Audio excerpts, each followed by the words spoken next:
Hello, everyone. Welcome back to another episode of the Polish Dragon PI Show. I am your host, Steve Zimkowski, and I'm here to share with you old radio shows from the 1930s, 40s, and 50s pertaining primarily to the private detective genre. Why that genre, you might ask? Well, I'm a member of the Private Eye Writers of America, and I am the author of the Polish Dragon PI book series. So if you are interested in following the exploits of Tom Sipowicz, aka the Polish Dragon, and his partner Susie Mandrake, you can find those books at www.polishdragon.com, Amazon Kindle, and Kindle Unlimited. Those award-winning books are available on Amazon Kindle for just 99 cents. That's right. You can get those books for just 99 cents on Amazon Kindle. If you buy the books, please, I ask you to please leave a review, good or bad, to let me know how I'm doing. A good review, a bad review, all of it tells me what kind of author I am. I've been away for a couple of weeks, been at the Big Apple, having some visiting and family time with friends and family. But I'm back here because now I want to get back to this radio show with you so I can share with you these radio shows. This week, we're going to go with yours truly, Johnny Dollar, in the Robert Perry caper. So sit back and relax because I'm about to take you on a journey back in time to when radio was the only form of home entertainment. So make sure you get your drinks, get your popcorn, get your snacks, find yourself a nice, comfortable chair because we're about to start. Again, yours truly, Johnny Dollar, the Robert Perry case. So here we go.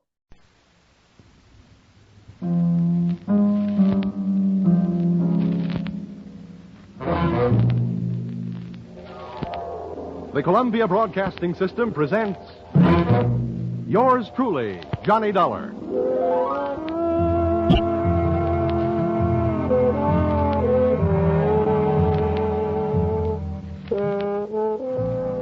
The next half hour has its baggage packed to take a trip with America's fabulous freelance insurance investigator, Johnny Dollar. At insurance investigation, he is just an expert. At making out his expense account, he is an absolute genius.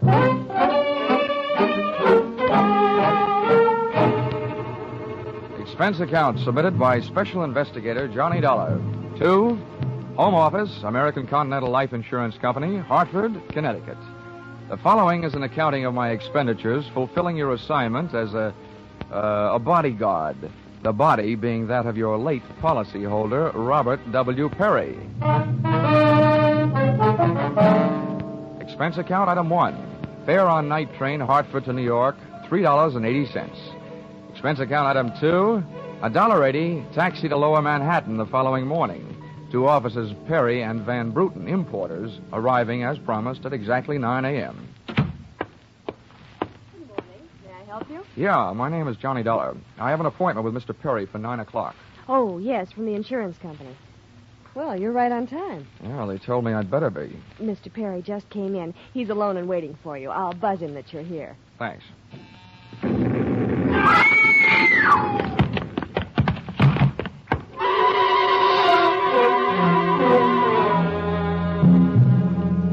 What was left of your policyholder, Mr. Perry, was just sliding out of his swivel chair as I hit the room. The top of his desk had erupted, and splits of mahogany pointed their sharp fingers upward through lazy circles of smoke swirling toward the ceiling. The buzzer from his secretary's desk had been rigged to a booby trap. Oh, no, Mr. Perry. Stay away from him. There's nothing you can do for him. He's dead. Oh, what happened? What happened? Whatever happened? Come on, let's get back out of here. Here you are now. Sit down. I'll get you a drink of water.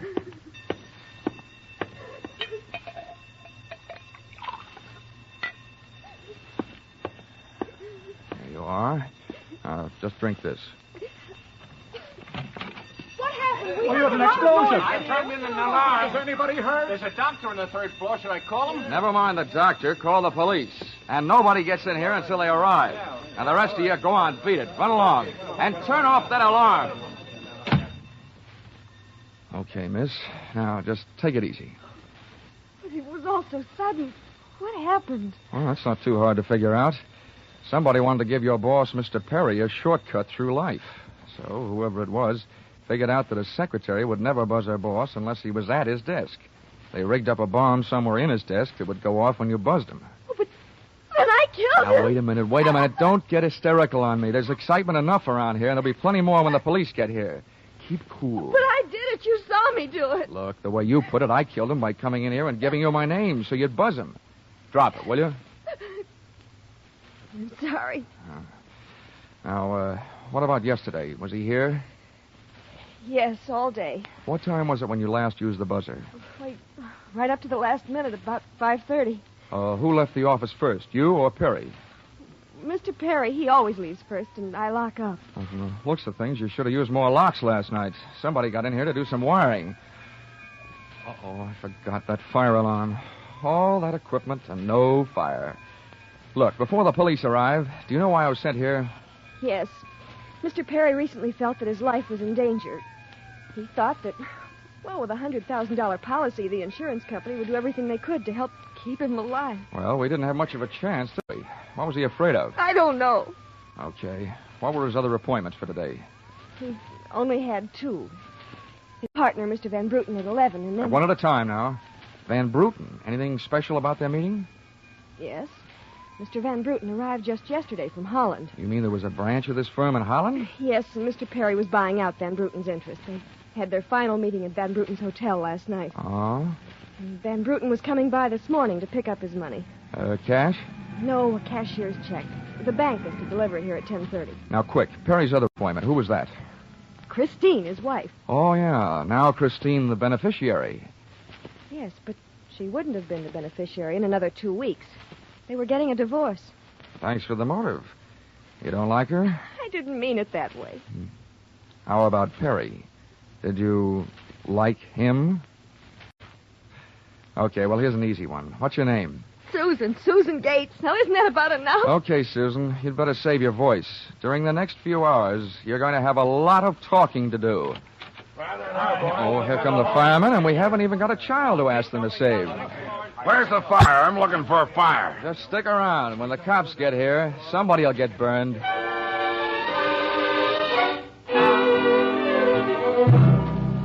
The firemen should have stuck around because the cops arrived in a blaze of glory. It was a very high-class investigation. 2 lieutenants. Finally, after about an hour, the police photographer ran out of flash bulbs, the office of the deceased ran out of fingerprints, and the lieutenants ran out of questions. So the on-the-scene phase of the investigation was closed. At about 5 minutes of 11, I left the police to pack up their notebooks, their clues, and the body, and went into the outer office. Susan looked like she could use a big, broad shoulder to weep on, but unfortunately, I was wearing my light gray suit. About then, a dark blue suit and a deep green voice entered the room from the corridor. Say, there's some fella out here says he belongs here. His name is Van Bruten. Shall I let him in? Oh, what do you think? His name is on the door you just opened. Oh, indeed, now. Well, my name happens to be Murphy, and it's on beds all over the country. But that don't mean I'm stuffed with feathers, does it? This'll teach you, Johnny Dollar, never to cross tongues with an Irishman. Okay, send him in, officer. Yeah. All right, you can come in. The policeman out there. Is there trouble here? Oh, I am Bremer Van Bruten. Where's Mr. Perry? What? He's waiting for me, no? No. But my appointment. He's not keeping any. He's dead. Dead? This isn't possible. Last night I saw him. He was well. What happened? He was hit by a buzz bomb. A buzz bomb? Please. Oh, sorry. I forgot other people aren't used to these things. You mean that was foul play? Very foul. Please, may I sit down? My first visit in all these years, since before the war. It was to be so happy. Now, tragedy like this. He was a good man, a good partner. I understand that as of last night, you were no longer partners. Yeah, I'm glad you mentioned that. I realize, of course, that it is indelicate to speak of such things as money at a time like this. But that is why I'm here, to receive my payment. Oh, just because Perry got his, there's no reason for you not getting yours, huh? But you misunderstand me. I am deeply grieved. Since the transaction was consummated, what is there to do? A delay would be a needless waste of money. I have already paid for passage back to Amsterdam tomorrow. Your check is here, Mr. Van Bruten. Here you are. Thank you. In all my years of business, this is indeed the saddest moment. Yeah, those are very kind words, Van Bruten, and I'd believe them if your eyes would stop counting all the zeros on that check. Expense account, item 3, 90 cents. Phone call to your company. American Continental Life Insurance Company, good morning. Oh, well, that's a matter of opinion. This is Johnny Dollar. Put me through to Mr. Gordon, will you? Yes, sir. Mr. Gordon's office. Look, honey, this is Johnny Dollar. I want to speak to Gordon. Oh, and while I'm telling him what I've got to tell him, maybe you'd better sit in his lap with some smelling salts. I'm not that type of a secretary. And besides, he doesn't have a lap. Hello, Dollar. How are you making out? Out about $100,000. What's that? Yeah, somebody turned Mr. Perry into a firecracker. He's dead. Oh, that's bad news. It's a big policy, you know. Yeah. Look, what I want to know is, shall I stay on the case? Oh, certainly, Dollar. Certainly, by all means. By the way, is there a chance of proving suicide? There's a non-payment clause. To make this one a suicide, there'd have to be a Santa Claus. Nobody could hate himself enough to do it this way. Well, what are the fraud possibilities? Only fair. There's an estranged wife. She's the beneficiary, but she wouldn't have been in a couple of weeks. Divorce coming up. I'll start with her. All right, Dollar. Good luck. But watch those expenses. Why, Gordon, I'm surprised. I'd think an insurance man would be the first to want to see a fellow live a little. Expense account, item 3. Cab fare, $2.80. Tip to driver, $1. Christine Perry's apartment was on Sutton Place, overlooking the river. And from what the doorman told me, all of the proprieties. I took the elevator up to the 24th floor, and there I discovered that our garden fresh widow was living high in more ways than one. Everything about the place was French. The maid that led me into the living room, the decor, and the perfume, which reminded you that breathing can be fun. I looked up from enjoying my nose to see Mrs. Perry looking down hers. Mr. Dollar, Oh, Mrs. Perry. I believe we can dispense with any getting acquainted. You're an insurance investigator, interested in the death of my husband. So naturally, you're here because you've jumped to the conclusion that I killed him. Oh? You're the one that's jumping to conclusions, lady. Then what do you want? The policy's in order, the premiums are fully paid. I'm not quite sure. I know that you've got a great motive. So far, the only motive I've found. You haven't had much time to look, have you? Check. This is my first stop. Maybe you can help me. Do you know anyone who would be happier with your husband out of the way? I know very little about my husband's friends, or for that matter, his activities for the past 6 months. That's when I left him. Uh-huh. Well, that's not much help for either of us. Well, without someone else to suspect, I may just have to concentrate on you. Mr. Dollar, I picked the men I want to concentrate on me. Well, I hope you're as long on alibis as you are short on your temper. Where were you last night? With a friend, Al Donovan. For a while, the same place my husband was. And I've witnesses to prove who was with him. Anybody at the Club Caprice can tell you. Well, save me a trip. I can't afford the prices they get there. Certainly, pleasure. My husband was with his beautiful little secretary, Susan Gates. Well, I wouldn't be more surprised if your late husband walked through the door and said that... All right, mister, that's enough. Al! Yeah. How much did you I'm give? a big guy, baby, 6'4", and I've got big ears to match. Al, please. Would this be Mr. Donovan, your companion of last evening? I'm getting you out of here, Christine. I don't know what you're saying. You lie to me. How can I help you if you lie to me? You call me stupid. The way you're playing this, you'll alibi yourself right into a cell. I'm getting you out of here. What are you doing to me, Al? You're crazy. Come on. She's right. You are stupid, Donovan. She was doing just fine till you dropped in. Mister, you've been asking a lot of questions. Now I'll give you one answer. All right, Christine. So much for the wise guy. Now about you and your alibi. You wasn't with me at the Club Caprice last night, and if it's so easy to prove your husband was there with his secretary, who were you there with? You told me you were going with your husband, talking divorce, remember? When Al measured me for that swing, I measured my chances with him. To me, he looked like one of the corporate assets of Murder Incorporated. So I rolled with a punch, hit the floor, and stayed there, with my eyes closed and my ears open. What I heard was Christine's alibi flying out the window, Mr. Donovan giving her a few loving cuffs, and finally the pair of them flying out the door. I allowed myself the luxury of a 20-second massage on the new lump on my jaw, and then I got up and started out after them. This case was becoming interesting.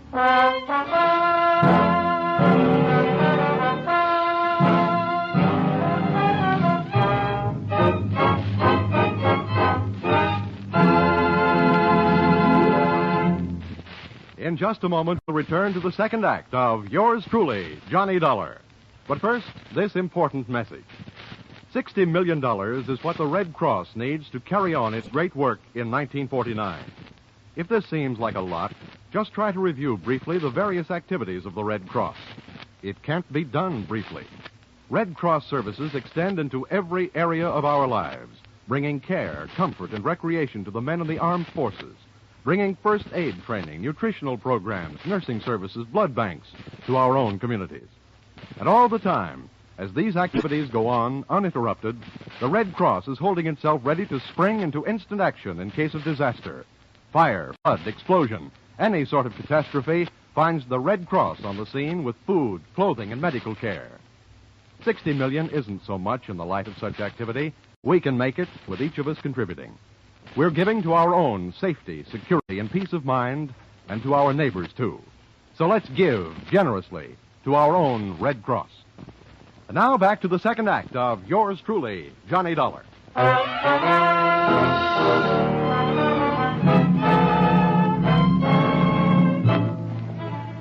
I hit the street just in time to see Donovan pushing Christine Perry into a cream-colored convertible. When they got rolling, I piled into a cab and followed them, and the chase was on. At 57th and Broadway, things got complicated. My cab was 3 cars behind theirs when a red light flashed them to a stop. Then the door of their convertible flew open. Christine jumped out, dashed across the street, and down into the subway. Since Donovan didn't follow her, I followed him. When he finally pulled to a stop, he took 2 chances. He parked in a no-parking zone and walked straight into the building beside it, a police station.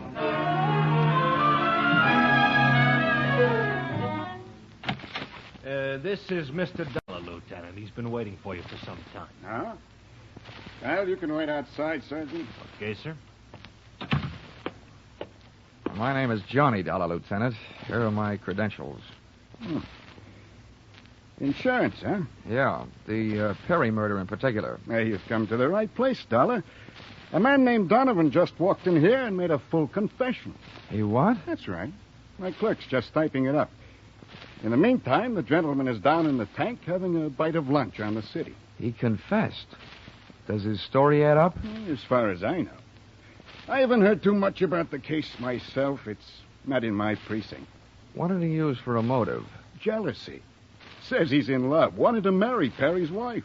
Did he say how he managed it? Yeah. He stole a key to the office from the wife's apartment, entered the building last night, and wired a bomb to the buzzer system. Uh-huh. Well, guys do a lot of strange things in the name of love. Yeah, looks like Donovan did. Ah, he either killed a man, or he's trying to cover up for someone who did. Well, listen, don't execute him for a couple of days. Huh, Lieutenant?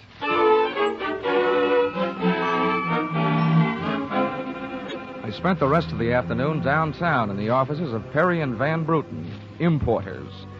The partners' correspondents told me 2 things. They had been extremely friendly, and Van Bruten was extremely bald. Perry had been sending him toupees from a famous Hollywood makeup firm. At 4:30, I opened the drawer marked Employment Files.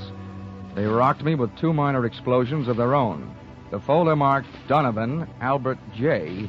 told me that he'd been employed as Perry's bodyguard over a period of years and that he was canned the day before the murder. Before I received blast number 2 from the folder of Perry's secretary, Susan Gates, the office door opened behind me. Well, Mr. Dollar, you're supplied with a search warrant, I hope? Just the one I was born with, Mrs. Perry. The kind they say kills cats. You know, curiosity. What are you looking for? I found it. How about you? What are you doing here? Oh, I'm tired of dueling with you. I'm here because I want to... Well, I've got to talk to someone. I called your hotel. You weren't there. I tried to locate Susan, but I couldn't, so... I thought maybe you'd be down here. What's the basis of our sudden friendship? You should know. Al Donovan's confession. The newspapers have it already? Yes, but there's not a word of truth in it. He didn't kill my husband. How do you know that? Because... Why, it's impossible, that's all. Yeah, it was a little hard for me to swallow, too, when the police told me about it. But since then, it's become a little more digestible. What do you mean? I just learned that he was your husband's bodyguard. He was fired yesterday. That same day, your husband calls his insurance company screaming for another bodyguard. Now, how would that add up for you? A beef, maybe? Al Donovan's a fool. He never thinks. He just rushes in and says or does whatever's on his mind. He told my husband if he didn't divorce me that... Well, he threatened him. You know, you came in here saying that Donovan's confession was no good, and you spend your time making it sound better and better. What do you want, anyway? I can't help it. I've got to tell you the truth. I know it doesn't sound like I'm trying to help Al, but what can I do? You really want me to answer that? Here. If you want to help Al, phone the police. Tell them Donovan made that phony confession to cover up for you. It's simple. Not as simple as that. You don't need the gun, Christine. Hang up the phone. Sure. I hope you don't mind my aversion to being held for murder myself. Oh, well, that's a common aversion. I'm in no hurry to see you behind bars. But don't forget, when the cops want to pick you up, they'll do it. Now, don't spoil the rest of the afternoon. Take that gun someplace else. I've got things to do. The first, I imagine, will be the call that I wouldn't make. No, not necessarily. If it'll make you feel any better, we'll just put this phone out of order. Satisfied? Of course not. But don't get me wrong, Mr. Dollar. I wish you nothing but success in your investigation.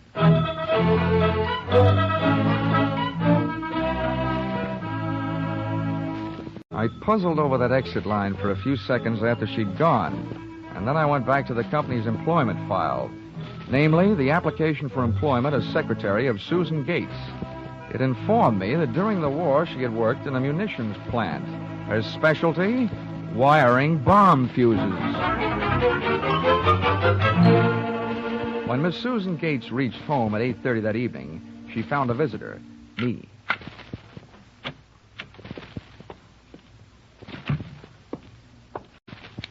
Oh, how did you get in here? A professional secret. Oh, you scared me. What do you want? Why did you come here? I wanted to bring you the good news. I heard on the radio that Al Donovan confessed to Perry's murder. Al? I can't believe it. Why not? Who do you like for the spot? Why, Christine. Al is covering up for her. I'd like to agree with you. If it turns out that Christine wound up her husband's life with a bang, the company that hired me saves $100,000. But I don't know. She claims she has all kinds of alibis. One of them is you. Me? Yeah. Did you see her at the Club Caprice last night? Why, yes. I know who you were with. Your boss. There's nothing wrong with that. Oh, I'm not preaching a sermon. I want to know who she was with. I don't know. Man I'd never seen before. Mr. Perry knew him, but he wouldn't tell me who he was. Why not? I don't know. He said I might get the wrong idea. About what? I don't know.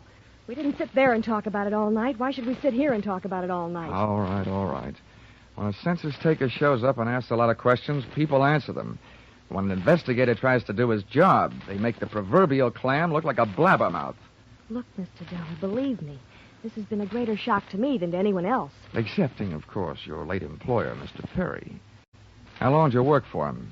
4 years. Now, where'd you work before then? Why, Oh. Let me help you. Bombs, wiring fuses. Remember? All right, I remember. Good. Then maybe you'll remember a little bit more. Let's go back to last night. Guy with Christine Perry. Who was he? I tell you, I don't know. Was it Van Bruten? I don't know. You don't know? No, I mean... I'll get that. No, I'll go. You make sure you just don't keep going. Susan! When Susan snapped the spring lock to open the door, the gun outside opened up. The first slug caught her in the left shoulder, spinning her out of the way of the rest of them. It was getting monotonous. Every time a buzzer went off, things started booming. Susan was sprawled out on the floor in front of the door, and to open it, I had to move her. By the time I did, the hallway outside was empty. Okay, come on, take it easy. It won't start hurting for a couple of minutes. We'll have a doctor here by then. He'll give you something. Now, just try and keep calm. Here, I'll throw my coat over you. Try not to move. Oh. Trying to ruin this rug. Never mind the rug. What we want to worry about is who tried to ruin you. What'll they do to me? What will who do to you? They'll arrest me. No, they don't arrest people for getting shot. You have any idea who it was? That man in the office this morning. The one who picked up the check. Van Bruten? No, he wasn't Van Bruten. He was a phony. Yes. And you still gave him that check? Yes. Well, I won't ask you why. But apparently you gave him the money and then tried to blackmail him. Is that right? They'll arrest me. I wouldn't be a bit surprised. Who is this guy? Where can I find him? Oh, Come on, now, don't pass out on me now. His name, quick. Van Sant. Where does he live? Nelson Hotel. Under his own name? Oh, I don't. I don't blame you. I could use a few moments of unconsciousness myself.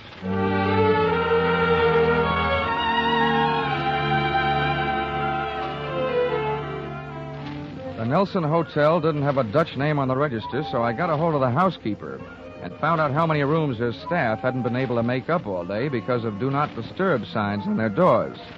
I went a-calling at these particular rooms. On the 9th floor, I awakened one old maid. On the 7th, I startled a bunch of poker players who thought they were being raided. On the 5th, I blushed my way out of the bridal suite. And on the 4th, I struck the door of 427 and the jackpot. Who's there? Don't you see the sign? I do not wish to be disturbed. Oh, sorry. I must have the wrong room. I started up the hall after the fire axe, but when I got to it, I changed my mind. One of the few things I'd learned about this guy Van Sant was that he loved to murder people through doors, so I decided against trying to chop his down. Then I remembered the way those people came pouring out of those offices earlier in the day when they heard that fire alarm. So I picked up the little red hammer next to the big red fire axe, broke the little glass window, pulled the little brass hook, and set off a big brassy noise. Then I rushed back to 427. Fire! Fire! Where's the fire? Right here in my eyes, sweetheart. Why you come here? You wish you hadn't. Never mind the dresser. You're through shooting guns for the day. Oh, What do you think, Van Sant? You want to try some more? you cannot make me stay here. The fire, we will all die. You'd look good barbecued. But I'll make a deal with you. You talk. And if I like what I hear, I'll show you how to get out of here alive. How do I know this? Well, you don't think I'm going to stay here and fry, do you? And if you don't start flapping that tongue in a hurry, I'll probably just tie you to a chair and run. First, where's Van Bruten? You will find him in the bedroom. He better be alive. He's out cold. What's the matter with him? He will be all right. He's on the sedatives. Where did this identity switch start? You better hurry up. I smell smoke. I knew Van Bruten in Amsterdam. I knew about the sale of his interests. And I knew that the girl in the office here had never seen Van Bruten. Well, let's go now. Now, don't get up. I can feel it getting warm in here. The firefighters. We will be saved. Now, don't be too sure. They always start at the top floor and work their way down. Come on, I can hear those flames cracking. You know the rest. Last night, when the transaction was all finished with Perry, I gave to Van Bruten some sedative in his cocoa. You set up that bomb so Perry'd get it before you showed up to pick up the check. Yeah, I told you that. Then it happened that girl didn't know I was an imposter. I don't know how. Well, let me tell you. She's been sending old Van Bruten in there 2 pages for the last 4 years. Gray ones, my red-headed friend. Oh, yeah. Let us get out of here, no? Yeah, out cold.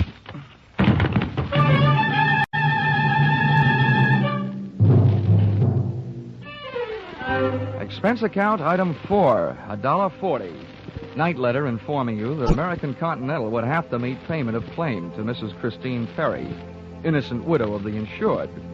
The only thing she was guilty of was trying to stay on the right side of a hot-tempered boyfriend. She lied about who she was with at the Club Caprice, not to fix herself an alibi, but to keep Al Donovan from learning that she'd been out with another guy. That guy being the real Mr. Van Bruten, who had only taken her out to try to talk her into reconciling with his friend, her husband. Item 5, $60, silver chafing dish. Wedding present for Christine and her new husband, Al Donovan. Oh, that was the least she could do for the guy who had confessed to a murder he thought she had committed. Item 6, $8, flowers for Susan Gates, prison hospital. Item 7, fine for turning in false alarm, $1,000 and no cents. And that's what I think I'm beginning to get for getting into this racket. No sense. Expense account total, $1,263. Yours, truly, Johnny Dollar.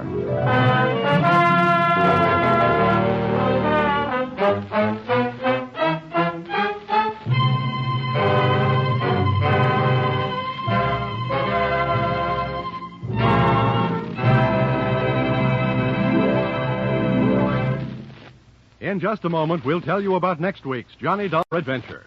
But first, this reminder. Just a little earlier tonight on CBS, Jack Benny turned dramatic actor on the Ford Theater. But this Sunday, he'll be back again on his own show with a special treat for the Jack Benny fans. After the last broadcast on which the Ronald Colemans appeared, thousands of letters came in from fans asking that Jack invite Ronnie and Benita back again soon. The Waukegan Wit did, and Ronnie and Benita, by popular demand, returned to the Jack Benny program this Sunday in what should result in one of the most hilarious broadcasts of the year. So be sure to listen to Mr. and Mrs. Ronald Coleman on the Jack Benny Show, which is heard on all CBS stations this Sunday.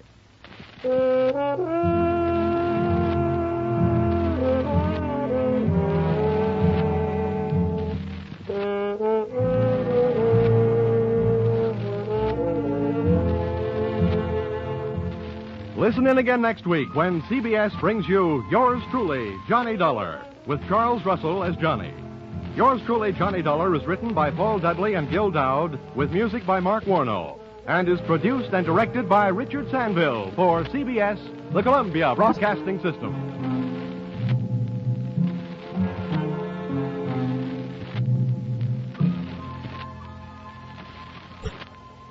And that ends another episode of the Post Dragon PI Show. You have been listening to Yours Truly, Johnny Dollar, in the Robert Perry case.